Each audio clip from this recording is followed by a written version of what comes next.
This is my 2012 Ford Explorer with the panoramic sunroof. And I've been having issues with leaking here at the map lights when it rains really heavy. So through some research, I've found that up here in the corners of the moonroof track, there are actually drain holes, one on each side. And if they clog, the tracks will fill up with water and overflow into the headliner here, which is made of plastic. And when the headliner starts filling up with water, then it just finds wherever it wants to drain, which in my case is the map lights here.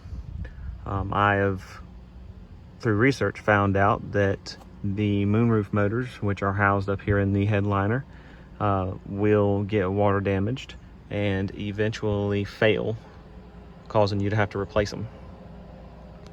So let's take a look.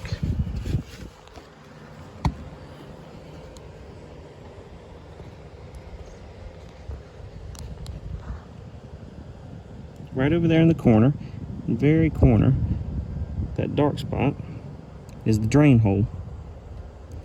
And if that gets clogged up, this track will fill up with water.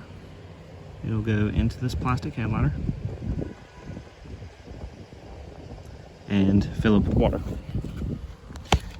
So what I did, after a couple of different methods, is I took this long